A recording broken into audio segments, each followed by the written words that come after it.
"Where's your wife?" That's how my brother opened the call. I glanced at the wall clock. 8:42 p.m. "She's on a business trip," I said. "New York, until Sunday."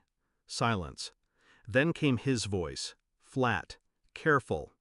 "She's at my hotel, Adam, in Hawaii, room 509. She's not alone." I didn't breathe. He added, "She's using your ATM card." It took me a full minute to speak. I wasn't shocked, not really, just quiet. "Keep an eye on them," I said, "and don't let her know you called." We met at a summer barbecue 11 years ago. She wore red, laughed too loud, kissed me before we exchanged names. I thought I found fire. We got married 6 months later. She liked fast things, cars, decisions, people. She said I was her anchor. But eventually, she started drifting. Anchors don't matter when someone wants to float. The signs came slow. Business trips got longer. She started hiding her phone under her pillow. Bank statements stopped making sense. Once I smelled cologne on her coat, a scent I didn't wear. I didn't say anything. I watched. I listened. And now I knew. My brother, Daniel, runs a resort on the Big Island. We haven't been close in years, but blood's blood. He texted me the name of the guest she checked in with, Jason Klein. I checked her calendar. She had an investor meeting listed, of course. I didn't rage. I didn't cry. I opened my laptop. First, I froze the joint accounts. Left enough for food and cab fare, just enough to sting. Next, I called Daniel. "I need her distracted. Can you upgrade her room? To the presidential suite?" "Exactly. Give her champagne. Tell her it's on the house." He caught on. "You're going to trap her?" I smiled. "No, I'm going to expose her."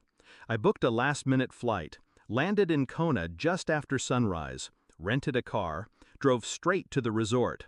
Room 509 overlooked the ocean. I didn't knock. I had Daniel unlock the suite's private surveillance system, hidden cameras, audio, everything streamed to my phone. She was wearing a silk robe I bought her for our anniversary. Jason was shirtless, drinking from a bottle of wine I paid for. She laughed, head thrown back, carefree, like I never existed. She said something about finally being free. I watched from the hotel's bar, quiet, cold. Then I made my move. I had a small packet with me, printed copies of bank statements, photos, hotel records, a copy of the prenup she forgot she signed, infidelity clause highlighted. I slipped it into an envelope, handed it to Daniel. "Have the concierge deliver this to her at breakfast." He raised an eyebrow. "You sure you don't want to confront her in person?" "No," I said. "She'll bury herself just fine." The fallout began fast. 8:17 a.m. She opened the envelope. 8:20 a.m. Jason started yelling. 8:25 a.m. He left the room, slamming doors. And at 8:32 a.m., my phone rang. I didn't answer. She called again. And again. 54 missed calls. Texts flooded in. "I can explain. Please pick up. It's not what it looks like." Then came the rage. "How dare you freeze my accounts? I'm stranded. This is abuse." She should have read the fine print. I walked into the hotel lobby at noon, calm, composed. She was there, disheveled, pale, alone. She ran to me. "Adam." I held up a hand. No words, just a look. She stopped, just like that. I walked past her, sat at the outdoor cafe. She followed. "I made a mistake," she whispered. "He meant nothing." I nodded slowly. "You know what's funny?" I said. "You were always worried I'd leave you for someone else. But I stayed, even when you didn't." Tears welled. Real or not, didn't matter anymore. "You ruined everything," she whispered. "No," I said. "I ended it. There's a difference." I stood. "Checkout is at 11 tomorrow. Try not to steal the towels." Back home, I filed the divorce. With the prenup violation, she gets nothing. No house, no spousal support, just her own mess. The lawyer said, "She'll fight this." I smiled.